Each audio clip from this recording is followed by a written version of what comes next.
Obstruct ஆகிடும். அந்த பாதை அப்ஸ்ட்ரக்ட் ஆனதுனால உங்களுக்கு தலைக்குள்ளே அந்த நீர் கோத்துக்கிறதுனால இந்த ஹைட்ரோகெஃபலஸ் வருது. ஹைட்ரோகெஃபலஸ்னு சொல்லுவாங்க.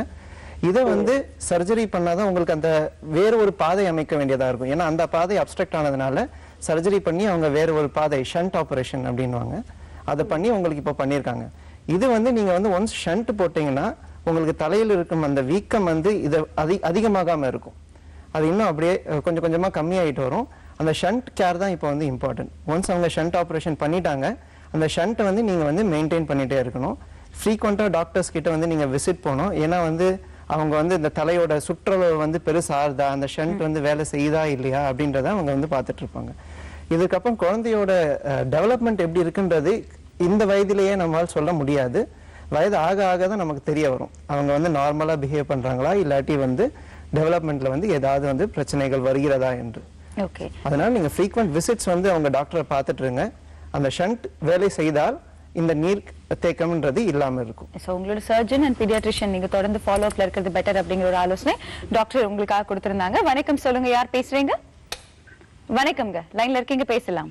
வணக்கம், பாலசுப்ரமணியன் from சென்னை. சொல்லுங்க பாலா, என்ன கேள்வி உங்களோட? The question is to urologist doctor. Doctor Vairavel இருக்காங்க, பேசலாம். Yeah. Good morning, doctor. Good morning, Balasubramanian, சொல்லுங்க. Yeah. Doctor, suddenly last week I had a very severe pain in my right kidney.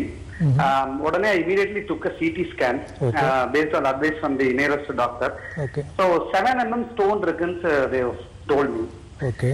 Then they suggested some ஒரு சில procedures suggest பண்ணாங்க, lithotripsy அது மாதிரி. But I'm slightly allergic in the sense ஒரு கொஞ்சம் பயம் இருக்கு அந்த மாதிரி procedure பண்றது. But வேற நிறைய ஃப்ரெண்ட்ஸ் இந்த மாதிரி stone வந்தவங்கன்னா they are saying that 7 mm stone is not a big thing. நல்லா வாட்டர் குடிங்க, வாழைத்தண்டு ஜூஸ் சாப்பிடுங்க, it will come automatically over the urine அப்படின்றாங்க. I need your blessings on this. Okay. இந்த 7 mm ஸ்டோன் கிட்னியில இருக்குன்னு சொன்னாங்களா இல்ல யூரிட்டர் கிட்னியில இருந்து போற பாதை யூரிட்டர்ல இருக்குன்னு சொன்னாங்களா? கிட்னி டு யூரிட்டர்ல 2.7 cm டிஸ்டன்ஸ்ல இருக்குங்க. கிட்னி டு அப்ப யூரிட்டருக்குள்ள இறங்கி இருக்கு. That means 2.7 cm it is just coming down. So அந்த கிட்னிலேருந்து அது இறங்கும் போது சில பேருக்கு யூஸ்ஃபுல்லாக 4 mm கீழே இருந்ததுன்னா டெஃபினட்டாக அது மாத்திரை அதுலேயே நீர் அதிகமாக குடிச்சா அதுலேயே வாஷ் அவுட் ஆகிடும். சில பேருக்கு 8 mm ஸ்டோன் கூட they are called as habitual stone formers and they will just pass out, ஈஸியாக வந்துடும். ஸோ இப்போ அது 7 mmங்கிறது உங்களுக்கு பெயின் இருக்குது அப்படின்னா அது மேலேருந்து கீழே மூவ் ஆரம்பிச்சிருச்சுன்னு அர்த்தம். ஸோ நீங்கள் வாட்டர் இன்டேக்லேயும் வர்றதுக்கு சான்ஸ் இருக்குது. பட் ஃபீவர் இருந்ததா உங்களுக்கு? இல்ல, எதுவும் வரலைங்க டாக்டர். யூரின் கல்ச்சர் பார்த்துட்டு இன்ஃபெக்ஷன் இருக்கான்னு பார்க்கணும். இந்த மாதிரி நான் அதெல்லாம் செக் பண்ணேங்க doctor. I checked all those things. எந்த விதமான இதுவும் இல்லைங்க doctor. there is no problem in the urine culture. Pain வேற ஃபர்தர் அதுக்கப்புறம் அந்த ஃபர்ஸ்ட் 3 days ஆன்டிபயோட்டிக் எடுத்ததுக்கு அப்புறம் பெயின் கில்லர் எடுத்து அதுக்கப்புறம் இப்போ last 4 days I never don't have pain doctor. Okay, this is the first attackங்களா உங்களுக்கு? இதுக்கு முன்னாடி first time doctor. This is the first time. Exactly doctor. அப்போ நீங்க டேப்லெட்ஸ்லயும் இது வர்றதுக்கான வாய்ப்புகள் இருக்கு. சரிங்க. ஓகே, பட் அது நீங்க பீரியாடிக்கா வாட்ச் பண்ணிக்கணும். இன்னொரு 3 months கழிச்சு திருப்பி ஒரு அல்ட்ராசவுண்ட் பண்ணி பாருங்க அது நல்லா இறங்கி இருக்கான்னு சொல்லிட்டு. அது இறங்கல அதே இடத்துலயே இருக்கு, வலி அடிக்கடி வர்றது அப்படின்னா இந்த லித்தோட்ரிப்ஸிங்கிற மெத்தட்ல பண்ணிடுறது ஈஸி. ஏன்னா நீங்க ஸ்டோன் அதே இடத்துல தங்கி எடுத்துனா அது இன்னும் கொஞ்சம் சைஸ் பெருசாகிக்கிட்டே போயிடும். அது பெருசாகிக்கிட்டே போயிடுதுன்னா பேக் ப்ரெஷர் ஆகிட்டு இன்ஃபெக்ஷன் செட் ஆகிடும். அப்போ கிட்னி ஃபங்க்ஷன் பாதிச்சிடும். ஸோ அதனால் அதை நீங்கள் பீரியாடிக்காக 3 months வாட்ச் பண்ணிக்கிட்டே இருக்கிறதுனா இந்த மாதிரி கன்சர்வேட்டிவ் மெத்தட் நம்ம ட்ரை பண்ணலாம். ஸோ அந்த கண்கள் வெளியே வரதுக்கான மருந்துகள் சாப்பிடணும், பீரியாடிக் செக்அப் ரொம்ப அவசியம் அப்படிங்கிற ஆலோசனை யூராலஜிஸ்ட் டாக்டர் வைரவேல் உங்களுக்காக கொடுத்திருந்தாங்க. வணக்கம், சொல்லுங்க, யார் பேசுறீங்க? வணக்கம், லைன்ல இருக்கீங்க, பேசலாம். ஓகே, பேர் சொல்லுங்க சார். சரவணன் சார். சரவணன், என்ன கேள்வி உங்களோடது? மேடம், ஆன்காலஜி டாக்டர் பேசணும். பேசலாம், டாக்டர் துரைமா வல்லவன் இருக்காங்க நம்மளோட. சொல்லுங்க சார். சார், அப்பாவுக்கு லிம்போமா, NHL லிம்போமான்னு சொல்லியிருக்காங்க சார். சரிங்க சார். இப்போ பார்த்தீங்கன்னா அது ப்ரீஆஸ்குலர் சைடும் SCC அப்ஸ்ட்ரக்ஷன் ஆயிருக்கு அப்படின்னு சொல்லிட்டு ட்ரீட் பண்ணிட்டு இருக்காங்க சார். இல்ல, புரியலீங்க. அதாவது SCC அப்ஸ்ட்ரக்ஷன் அப்படின்னு சொல்லிட்டு சொல்லியிருக்காங்க. ஓகே ஓகேங்க. ப்ரீஆஸ்குலர் சைடும் லைட்டா ஃபார்ம் ஆயிருக்கு அப்படிங்காங்க.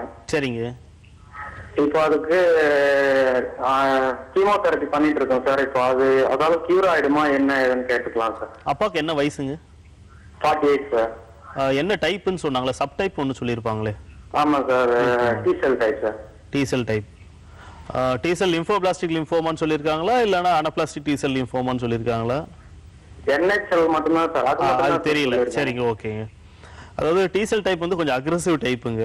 இதுக்கு கீமோதெரப்பி வந்து 2 விதமா கொடுப்பாங்க. அதாவது லிம்போபிளாஸ்டிக் லிம்போமானா வந்து கிட்டத்தட்ட வந்து 2 வருஷம் வரைக்கும் கீமோதெரப்பி, 6 மாசம் இன்ஜெக்ஷன், அதுக்கப்புறம் டேப்லெட் போட வேண்டியிருக்கும். மற்ற டைப்புக்குலாம் வந்து 6 சைக்கிள் கீமோ கொடுத்துட்டு வாட்ச் பண்ணலாம். இது கியூரேட்டிவ் சொல்லிருக்காங்க. 6 மந்த் கீமோ பண்ணிட்டு பார்க்கலாம் அப்படின்னு சொல்லியிருக்காங்க. அதுதாங்க, கீமோ கொடுத்த பிறகு கம்ப்ளீட்டா டிஸப்பியர் ஆயிடுச்சுன்னா இது வந்து குட் ப்ரோக்னோசிஸ்னு அர்த்தங்க. இது வந்து நிறைய ஃபேக்டர்ஸ்லாம் இருக்கு, ரிஸ்க் ஃபேக்டர்ஸ்லாம் பார்க்கணும். பார்த்து தான் வந்து அதோட கியூரேட்டிவ் ரேட் சொல்ல முடியும். பட் நீங்க கண்டிப்பா கீமோதெரப்பி கம்ப்ளீட்டா எடுத்தீங்கன்னா இது கியூர் ஆகிறதுக்கான வாய்ப்புகள் அதிகமா இருக்கும். ஓகே, தொடர்ந்து கீமோதெரப்பி எடுக்கும் பட்சத்தில் இது கியூர் ஆகிறதுக்கான வாய்ப்புகள் அதிகம் இருக்கு அப்படிங்கிற ஒரு விளக்கம் டாக்டர் உங்களுக்காக கொடுத்திருந்தாங்க. நமக்கு டாக்டர் சுபைர் கான் இருக்காங்க, orthopaedician and arthroscopic surgeon from Orthomed hospital. Doctor கிட்ட ஒரு கேள்வி கேட்கணும். டாக்டர், ஆர்த்ரைட்டிஸ் ஐ திங்க் இன்னைக்கு எல்லாருமே ஃபேஸ் பண்ணக்கூடிய ஒரு விஷயம். பட் அதுக்கு நவீன முறையில இல்ல இன்னைக்கு இருக்கக்கூடிய மெடிக்கல் அட்வான்ஸ்மெண்ட் எந்த மாதிரி இருக்கு, சிகிச்சை முறைகள் பத்தின ஒரு விளக்கம் நீங்க கொடுக்கணும். இப்போ ஆர்த்ரைட்டிஸ்ன்னு எடுத்துட்டிங்கன்னா என்ன ஸ்டேஜ் அப்படின்றத பொறுத்து தான் இருக்குது. இப்போ முன்னாடியெல்லாம் வந்து ஆர்த்ரைட்டிஸை நம்ம கண்டுபிடிக்கிறது லேட்டர் ஸ்டேஜில் தான் பேஷண்ட்ஸ் நம்மக்கிட்ட வந்துட்டு இருந்தாங்க. ஏர்லியர் ஸ்டேஜில் பேஷண்ட் வர மாட்டாங்க. பட் ஆஃப் லைட் இப்போ வர பேஷண்ட்ஸ் எல்லாமே நம்ம ஏர்லியராகவே டயக்னோஸ் பண்ண முடியுது. லைக் இப்போ MRI வந்ததுக்கப்புறம் வந்து கார்டிகிராம்னு ஒரு ஸ்டடி பண்ணுறோம். ஸ்டடி பண்ணும்போது ஆர்த்ரைட்டிஸோட ஸ்டேஜ் 1லேயே நம்ம கண்டுபிடிக்க முடியுது. இப்போ முன்னாடிலாம் வந்து ஆர்த்ரைட்டிஸ்க்கு ஸ்டீராய்டு இன்ஜெக்ஷன்ஸ் கொடுத்துட்டு இருந்தாங்க. இப்போ அதெல்லாம் கொடுக்கறது இல்லை நாங்கள். ஸோ அதுக்கு வந்து இப்போ அந்த ஆர்த்ரைட்டிஸ் ஸ்டேஜ் 1, 2ல நம்ம கண்டுபிடிச்சிட்டோம்னா இப்போ இன்ஜெக்ஷன்ஸ் வந்துருக்கு. அது வந்து இன்ஃபேக்ட் அது லூப்ளிகேஷன் மாதிரி ஆக்ட் பண்ணி அதில் நரிஷ்மெண்ட்ஸ் கொடுத்து அந்த கார்ட்லேஜோட தேய்மானத்தை வந்து ஸ்லோ டவுன் பண்ணிடுது. ஒரு அதோட சேர்த்து ப்ளஸ் எக்ஸசைசஸ், வெயிட் லாஸஸ், அதுக்குண்டான பயிற்சிகள்லாம் பண்ண ஆரம்பிச்சாங்கன்னா அந்த ஆர்த்ரைட்டிஸை ப்ரிவென்ட் பண்ண முடியுது. சோ இதனால ஆர்த்ரைட்டிஸ்னால வரக்கூடிய வலிக்கு ஸ்டீராய்டு தான் இருந்ததெல்லாம் மாறிடுச்சு. இனிமே வந்து நம்ம இன்ஜெக்ஷன் முறையில எடுத்துக்கிட்டு கொஞ்சம் பயிற்சிகள் பண்ணலாம். இப்போ அதுல வந்து 3rd ஸ்டேஜ் 4th ஸ்டேஜ்னு சொல்லுவோம். அதை இப்போ 3rd ஸ்டேஜ் அப்படின்னு பார்க்கும்போது வந்து அதை சுற்றி இருக்கிற டிஷ்யூஸில் டேமேஜஸ் வர ஆரம்பிக்குது. லைக் இப்போ மெனிஸ்கஸ்ன்னு சொல்லுவோம். அந்த மாதிரி காட்டில் ப்ளஸ் லிகமெண்ட் இன்ஜுரிஸ் வரும்போது இப்போ ஆர்த்ரோஸ்கோபி சர்ஜரி பண்ணுவோம், கீஹோல் சர்ஜரி மூலிமா அந்த மாதிரி மெனிஸ்கல் டேமேஜ் டிஷ்யூஸை ரிமூவ் பண்ணிட்டு இந்த டேமேஜ் ஆன கார்ட்லேஜும் இப்போ டிரான்ஸ்பிளான்ட் பண்ண ஆரம்பிச்சிருக்கோம்.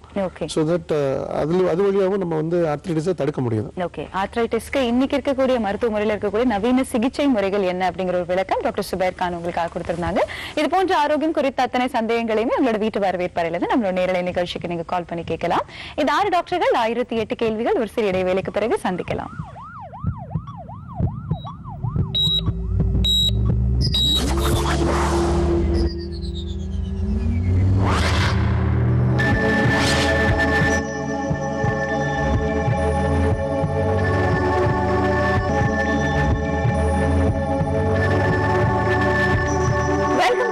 டாக்டர்கள் 1008 கேள்விகள். உங்களோட ஆரோக்கியம் குறித்த அத்தனை சந்தேகங்களையுமே எங்களோட வீட்டு வரவேற்பறையிலிருந்து நம்மளோட நேரலை நிகழ்ச்சிக்கு நீங்க கால் பண்ணி கேட்கலாம். உங்களோட கேள்விகளுக்கு பதில் கொடுக்கறதுக்காக நம்மளோட நிகழ்ச்சியில் 6 சிறப்பு துறை சார்ந்த மருத்துவர்கள் இருக்காங்க. 0444969444 அப்படிங்கிற எனக்கு நீங்க தொடர்பு கொண்டு பேசலாம். நமக்கு டாக்டர் சிவகுமார் இருக்காங்க from Desire aesthetic plastic cosmetic and reconstructive surgeon. Doctor கிட்ட ஒரு கேள்வி கேட்கணும். டாக்டர், மெஷினரிஸ்ல வேலை செய்யறவங்களுக்கு டக்குன்னு ஒரு ஹேண்ட் இன்ஜுரி, ஒரு ஃபிங்கர் இன்ஜுரி நடக்கிறதுக்கு வாய்ப்பு இருக்கு. அண்ட் கூடவே இந்த மாதிரி ஹாலிடேஸ்ல குழந்தைங்க ஒருத்தரோட விளையாடும் போது கதவலியோ இல்ல வந்து இந்த கார் டோர்லயோ கை வச்சு ஃபிங்கர் இன்ஜுரி ஆகிறதுக்கான வாய்ப்புகள் இருக்கு.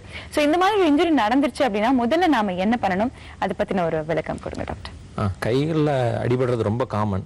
இந்த மாதிரி கையில் அடிபட்டுச்சுன்னா ஃபர்ஸ்ட் திங் வந்து நிறைய ப்ளீடிங் ஆகும். பார்த்து பயப்பட வேண்டியதில்லை. ஒன்று, கையை உயர்த்தி வச்சோம் அப்படின்னோம்னாவே வந்து பாதி ப்ளீடிங் நின்றுடும். அடுத்தது வந்து அதுக்கு ஒரு ப்ராப்பரான ஒரு க்ளீனான துணி போட்டு கட்டிட்டு அப்புறம் தென் இமீடியட்டாக வந்துடலாம். ரெண்டாவது வந்துட்டு எல்லாரும் ப்ளீடிங் வருதுன்னு சொல்லி கீழே வந்து டைட்டாக கட்டுவாங்க. அது பண்ணக்கூடாது. கீழே டைட்டாக கட்டணும் அப்படின்னோம்னா கைக்கு போகிற ரத்த ஓட்டம் பூரா போயிடும். அப்புறம் காப்பாற்ற முடிஞ்ச விரல் கூட சம்டைம்ஸ் காப்பாற்ற முடியாமல் போயிடும். மூணாவது வந்துட்டு கம்ப்ளீட்டாக கட்டாயி வந்துருச்சு அப்படின்னு சொல்லி சொன்னோன்னா எவ்வளோ சின்ன பார்ட்டாக இருந்தாலும் சரி, அது எந்த பார்ட்டாக இருந்தாலும் சரி, அதை வந்து நீங்கள் டாக்டர்கிட்ட எடுத்துகிட்டு வந்துடலாம். இது ரொம்ப சின்னதாக இருக்குது, தூக்கி போட்டு வந்துடலாம் அப்படின்னு சொன்னால் அதில் ஒரு சின்ன தோல் கூட நம்ம திருப்பி உபயோகப்படுத்த முடியும். எதாக இருந்தாலும் அதை க்ளீன் பண்ணிவிட்டு ஒரு க்ளீனான ஒரு கவர், பிளாஸ்டிக் கவரில் போட்டு கட்டிட்டு அது மேலே ஐஸ் பேக்ஸ் போட்டு கொண்டு வந்துடலாம். ஒரு எவ்வளோ சீக்கிரம் வரீங்களோ அவ்வளோ சீக்கிரம் கொண்டு வரலாம். இப்போ சின்ன பார்ட்டாக இருந்ததுன்னா நம்ம ஒரு 3 மணி நேரத்தில் 4 மணி நேரத்தில் அந்த மாதிரி ஒரு ஷார்ட் டேர்மில் தான் உடனே பண்ணி ஆகணும்னு அவசியம் கூட இல்லை. சம்டைம்ஸ் 8 மணி நேரம் 10 மணி நேரம் ஆனாலும் கூட அந்த தோலை உபயோகப்படுத்தலாம். ஒரு சிலருக்கு நெய்யில் உபயோகப்படுத்தலாம். அந்த மாதிரியெல்லாம் பாசிபிள். ஸோ இந்த மாதிரி ஒரு ஹேண்ட் இன்ஜுரின்னு ஆயிடுச்சு அப்படின்னு சொல்லி சொன்னோன்னா பேனிக் ஆகக்கூடாது. கையை எலிவேட் பண்ணிட்டு சின்ன கட்டு போட்டுட்டு நேராக ஹாஸ்பிட்டலில் வந்துடலாம். அப்புறம் இந்த மாதிரி அடிபட்ட உடனே வந்து ஏதாவது சாப்பிட கொடுத்து கூட்டிகிட்டு வந்துடுவாங்க. அது ப்ரிஃபரபிளி நாட் டு டூ. அது மாதிரி பண்ணாது இருக்கிறது நல்லது. ஏன்னா டாக்டர்கிட்ட வந்தோன்னு ஒரு சிலருக்கு ஜென்ரல் அனஸ்தீசியா கொடுக்க வேண்டியிருக்கும். நீங்கள் ஏதாவது சாப்பிட்டு வந்துட்டீங்கன்னா அப்புறமாடி அதுக்காக ஒரு 3-4 ஹவர்ஸ் வெயிட் பண்ண வேண்டியிருக்கும். ஸோ அதனால எதுவுமே நேராக டாக்டர்கிட்ட வந்துருங்க. எந்த பாட்டு கட்டானாலும் டாக்டர்கிட்ட எடுத்துகிட்டு வந்துருங்க. அவங்க பார்த்துட்டு அவங்க டிசைட் பண்ணிக்கலாம். மூணாவது வந்துட்டு ப்ரிவென்ஷன் ரொம்ப ரொம்ப முக்கியம். நம்ம வந்து மிஷின் எல்லாம் வந்து நம்மள மாதிரி திங்க் பண்ணாது. அது அதோட வேலை மட்டும்தான் செய்யும். அதனால வந்து நம்ம அதை யூஸ் பண்ணும்போது ரொம்ப கேர்ஃபுல்லாக அதுக்கான ப்ரிவென்டிவ் மெத்தட்ஸ் எல்லாமே யூஸ் பண்ணணும். நம்ம ஒரு மிக்சி போடுவாங்க, கரெக்டாக பாத்திரத்தை மேலே வந்து மூடாமையே அப்படியே கை வச்சு நிறைய அந்த மிக்சி இன்ஜுரிஸ் ரொம்ப காமனாக வருது. ஏன் அப்படின்னா காலையில் பதட்டத்தில் அவசரமாக போய் நேராக போய் அதை மூடியே போடாமல் நேராக கை உள்ள விட்டுவாங்க. ஸோ இந்த மாதிரி நம்ம ரொம்ப கேர்ஃபுல்லாக ஒவ்வொரு மிஷினை பண்ணும்போதும் வேலை செய்யும் போதும் வந்து கொஞ்சம் கேர்ஃபுல்லாக கொஞ்சம் பார்த்து பண்ணாதான் நல்லது. ஓகே, ஸோ ப்ரிவென்ஷன் தான் முக்கியமான விஷயம். ஏன்னா சொல்ற மாதிரி இந்த மிக்சியில் ஆகட்டும் இல்லை கிரைண்டர்ல ஆகட்டும் இந்த மாதிரி விஷயங்கள் வந்து நம்ம டக்குன்னு டைரக்டா ஸ்விட்ச் ஆஃப் பண்ணிட்டு ஏதோ ஒரு ஞாபகத்தில் ஸ்விட்ச் போடுறப்ப நிறைய ஏற்படக்கூடிய அந்த ஃபிங்கர் இன்ஜுரிஸ் ரொம்ப ஜாஸ்தி. அப்படி சப்போஸ் ஒரு இன்ஜுரி ஏற்பட்டுருச்சு அப்படின்னா இமீடியட்டா டாக்டர் பாக்குறது நல்லது. அதே மாதிரி எப்படி நம்ம டாக்டர் பார்க்கணும் அப்படிங்கிற ஒரு விளக்கமும் நம்ம கொடுத்துருந்தாங்க. ஏன்னா எதுவும் உணவு குழந்தைங்களா இருந்தா உடனே ஐயோ குழந்தை டயர்ட் ஆயிடுவான்னு சொல்லி சாப்பிட கொடுத்த உடனே டாக்டர்கிட்ட கூட்டு போவோம். சாப்பிடறதுக்கு எதுவும் கொடுக்காம உடனடியா மருத்துவர்கிட்ட கூட்டிட்டு போறது பெட்டர் அப்படிங்கிற ஒரு ஆலோசனை டாக்டர் கொடுத்திருந்தாங்க. வணக்கம், சொல்லுங்க, யார் பேசுறீங்க? Hello madam, good morning madam. Good morning. உங்க பேர் சொல்லுங்க. வினிதா மேடம், பவானில இருந்து வினிதா பேசுறேன். சொல்லுங்க வினிதா, என்ன கேள்வி உங்களோடது? மேடம், படிக்கட்டுல ஸ்லிப் ஆகி 1 இயர்ஸ் மேல ஆகுது மேடம், லெஃப்ட் காலு. தொடர்ந்து பேசலாம், உங்களுக்காக கேட்கணும் இல்லையா? ஆமாங்க மேடம். உங்களோட வயது சொல்லுங்கம்மா. நமக்கு டாக்டர் சுபைர் கான் இருக்காங்க ஃப்ரம் ஆர்த்தோமெட் ஹாஸ்பிட்டல். ஆலோசனை எடுத்துக்கலாம். Sir good morning sir. எனக்கு ஏஜ் வந்து 22 ஆகுதுங்க சார். சொல்லுங்க. படிக்கட்டுல ஸ்லிப் ஆயிடுச்சுங்க சார். கால் வந்து வீக்கமாயி போடுதுங்க சார். எலும்பு டாக்டர் பார்த்தேங்க சார். சரிங்க. அவங்க வந்துட்டு கிரிப் பேண்டேஜ் கொடுத்தாங்க சார். சரிங்க. கிரிப் பேண்டேஜ் கொடுத்து அதுனா மடி கிரிப் பேண்டேஜ் போட்டுட்டு இருந்தா நல்லா இருக்குங்க சார். மடி கட்டினா மடி வீக்கமாயிருதுங்க சார். எந்த பாகத்தில் அடிபட்டுருங்க? மூட்டில் அடிபட்டுருங்களா இல்லை பாதத்தில் அடிபட்டுருக்குங்களா? அது எந்த இடமே தெரியலங்க சார். வீக்கம் மட்டுமே இருக்குங்க சார், பெயின் இல்லைங்க சார். எக்ஸ்ரே எடுத்து பார்த்துருப்பாங்க இல்லையா? எதுவும் இல்லைன்னு சொல்லிட்டேங்க சார்.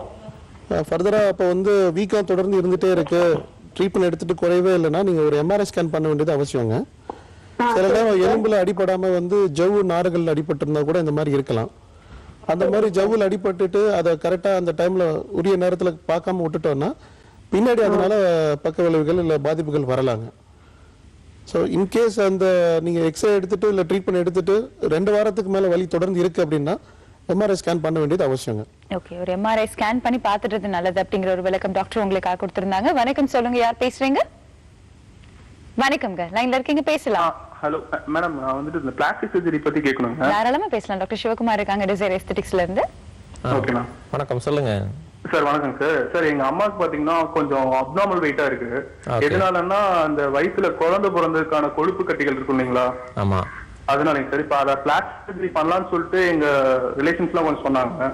அது பண்றதுனால சைடு எஃபெக்ட்ஸ் ஏதாச்சும் இருக்குங்களா சார்? இல்ல இப்போ அவங்களுக்கு என்ன வயது ஆகுதுங்க? அவங்களுக்கு வந்து 48 சார்.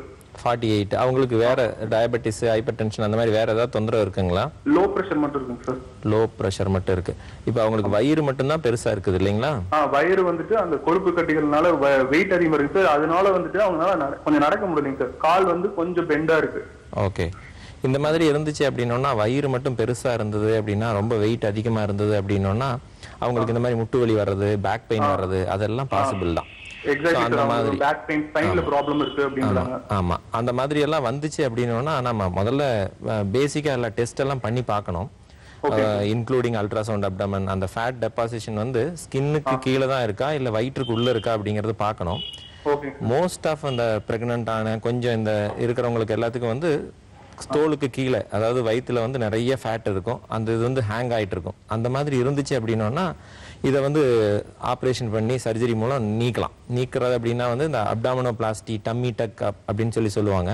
அப்படி எடுத்தோம் அப்படின்னா அவங்களுக்கு வந்து ஓரளவுக்கு அப்டமன் வந்து சின்னதாகும். அட் த சேம் டைம் அந்த பெயின், பேக் பெயின், நீ ஜாயிண்ட் பெயின் எல்லாம் போகும். அதனால இந்த ஆப்ரேஷன் பண்ணிக்கலாம். பட் ஆனால் ப்ராப்பராக எல்லாம் டெஸ்ட் பண்ணிட்டு பண்ணணும். இது ஒரு மேஜரான ஆப்ரேஷன் தான், பட் ஆனால் சேஃபான ஆப்ரேஷன். ஓகே, மேஜரான ஆப்ரேஷன், சேஃபான ஆப்ரேஷன். சொல்ல போனா அந்த வலி எல்லாம் குறையறதுக்கு வாய்ப்பு இருக்கு. பட் அதுக்கு முன்னாடி சில பரிசோதனைகள் உங்க அம்மாக்காக பண்ணணும் அப்படிங்கிற ஆலோசனை டாக்டர் கொடுத்திருந்தாங்க. வணக்கம், சொல்லுங்க, யார் பேசுறீங்க?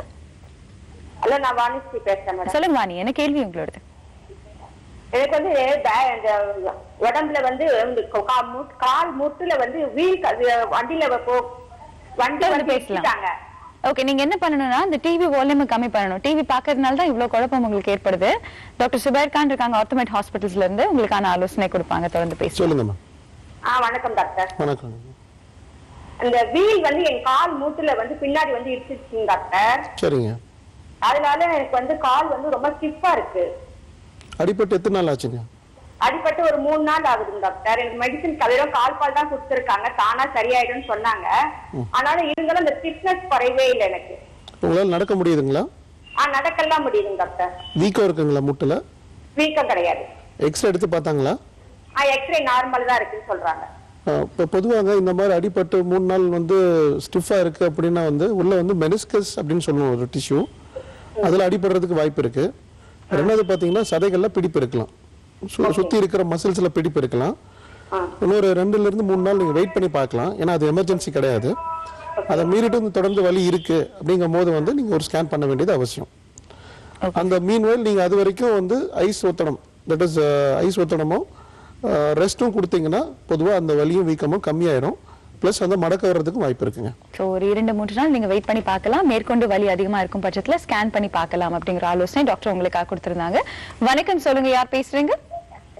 ஹலோ, குட் மார்னிங்மா, பேர் சொல்லுங்க. குட் மார்னிங், செல்வி என் பேரு. செல்வி, என்ன கேள்வி உங்களோட? செல்வி, குழந்தைகள் டாக்டர் கிட்ட பேசலாமா? பேசலாம்ங்க. டாக்டர் கார்த்திக் நாராயணன் இருக்காங்க, Prashanth multi speciality hospital. Hello doctor. ஹலோமா, வணக்கம், சொல்லுங்க. Good morning doctor. Good morning. என்னோட பையனுக்கு இப்போ 5 வயசு படிக்கிறான். 10 வயசு ஆகுது. அவனுக்கு ஒரு 5-6 வருஷம் முன்னாடில இருந்து ஸ்கூல்ல சேர்த்தப்பதுல இருந்து அவனுக்கு ஒரு மாசத்துக்கு ஒரு தடவை தலைவலி, எப்ப பாரு தலைவலி தலைவலி தலைவலின்னு சொல்லிட்டு வருவான். ஸ்கூல் சொல்லுங்க. பேசலாம். டிவி வால்யூம் கம்மி பண்ணிட்டு டிவி பார்க்காதீங்க. இல்ல இல்ல. அப்ப அவன் என்ன சொல்லுவானா, ஸ்கூல்ல பயங்கர சத்தம் போடுறாங்க பசங்க. அன்னைக்கு தலைவலின்னு வந்துட்டானா, அன்னைக்கு ராத்திரி மறுநாள் ஃபுல்லா பகலு ஒரு நாள் ஃபுல்லா அவனை படுத்து எழுந்தாதான் அவனுக்கு அந்த தலைவலி மாறுது. அது இல்லைன்னா வாந்தி வரும். வாந்தி வந்தாதான் அவனுக்கு தலைவலி மாறுது. அதனால டாக்டர் கிட்ட காமிச்சோம். காமிச்சதுக்கு என்ன சொன்னாங்க, அது மைக்ரேன் தலைவலி, அது அப்படிதான் இருக்கும் அப்படின்னு சொல்றாங்க. பின்ன பேராசிட்டமால் போட சொல்றாங்க. அது போல நம்ம எப்பவுமே போடலாமா, இது எப்ப மாறும், எப்படி என்ன, அவனுக்கு வெயிலே போகல. டாக்டரோட விளக்கம் எடுத்துக்கலாங்க. அதாவது இந்த தலைவலி வந்து அவனுக்கு அதே மாதிரியே இருக்கா, இல்லாட்டி அந்த தலைவலியோட அந்த வீரியம் வந்து அதிகமாயிட்டே இருக்குங்களா? அதிகமா ஃபர்ஸ்ட் ரொம்ப அதிகமா அழுவான், தலைய பிச்சுக்கிட்டு அழுவான், அது போல தலைவலியா இருந்தது. இப்ப கொஞ்சம் பரவாயில்ல, வாந்தி வர்றதில்ல. ஆனா 2 நாள் ஃபுல்லா அவனுக்கு படுத்து தூங்கணும். அவன் கண்ணை பார்த்தாலே தெரியும் அந்த தலைவலி ஒரு மாதிரி வருது. அது எதனால வருது, இல்ல நம்ம தலைக்கு ஏதாவது நரம்பு ஏதாவது பிரச்சனை இருக்குமா, அந்த இது பண்ணி பார்க்கணுமா? ஒரு பக்கம் மட்டும் தலை வலிக்குதா, இல்லாட்டி 2 பக்கமே தலை சுத்தி வலிக்கிறது அப்படின்னு சொல்றாங்களா? 2 சைடும் தலைவலி. சரி, அதாவது இதுல வந்து நம்ம வந்து 2 விஷயங்கள் யோசிக்கணும். ஒண்ணு வந்து இந்த தலைவலி வந்து அவருக்கு வந்து அதிகமாகல உங்க பையனுக்கு. ஸோ அதனால வந்து இது வந்து ப்ராக்ரெசிவ் ஹெட்ஏக் மாதிரி கிடையாது, ஒரே அளவுக்கு தான் வந்து ஹெட்ஏக் இருக்கு. இரண்டாவது வந்து இதனால் வந்து அவர்களுக்கு வந்து வேற பாதிப்புகள் எதுவும் இல்லை. அதாவது ஸ்கூல்ல போய் பார்க்கறதுக்கோ விஷன்லயோ இல்லை வேற எந்த இதுலயோ வந்து எந்த பிரச்சனைகளும் இல்லை. யூஸ்வலா வந்து நம்ம பயப்படக்கூடிய தலைவலி எப்படி இருக்கும்னா, உங்களுக்கு வந்து அது வந்து தலைவலி வந்து அதிகமாயிட்டே இருக்கும். அதாவது முன்னாடி 1 வருஷம் எப்படி இருந்ததோ அதை விட இப்போ அதிகமாக இருக்கும். இன்னொன்று வந்து கூட வந்து விஷுவல் அப்நார்மாலிட்டிஸ் வரும், பார்க்கறதுக்கான ப்ராப்ளம் வரலாம். இன்னொன்று வந்து காலையில் தூங்கி எழுந்த உடனே அவங்களுக்கு தலைவலி வரும், அதாவது ஏர்லி மார்னிங் ஹெட்ஏக் அப்படின்னும். இதெல்லாம் வந்து ஒரு ரெட் ஃபிளாக் சைன் மாதிரி. இதெல்லாம் இருந்துச்சுன்னா நீங்கள் வந்து ஃபர்தராக வந்து ஸ்கேன் எடுத்து எவாலுவேட் பண்ணணும். இல்லைன்னும் போது இந்த மாதிரி தலைவலிகள் வந்து பேராசிட்டமால் இருந்தால் போதும். ஆனால் முக்கியமானது வந்து இதை ப்ரிவென்ட் பண்ணுறதுக்கு. ஸோ ப்ரிவென்ட் பண்ணுறதுக்கு நீங்கள் என்ன பண்ணணும்னா, யூஸ்வலாக வந்து இந்த ஹை கிளைசமிக் ஃபுட்ஸ் அப்படின்னும், அதாவது இந்த ஐஸ்கிரீம், ரொம்ப அதிகமாக இந்த ஜங்க் ஃபுட்ஸ், இதெல்லாம் வந்து நீங்கள் அவாய்ட் பண்ணணும். ஏன்னா இது மூலியமாக கூட தலைவலி வரலாம். இன்னொன்று இந்த கஃபீன், அதாவது காஃபி, டீ, இந்த மாதிரியான ஐட்டம்ஸ் வந்து நீங்கள் வந்து அவங்களுக்கு வந்து அவாய்ட் பண்ணணும். 3வது டெலிவிஷன் வியூவிங், இதை வந்து அவங்க கொஞ்சம் ரெஸ்ட்ரிக்ட் பண்ணணும். இதுக்கப்புறம் முக்கியமான விஷயம் இன்னொன்று நீங்கள் என்ன பார்க்கணுன்னா, அவங்களோட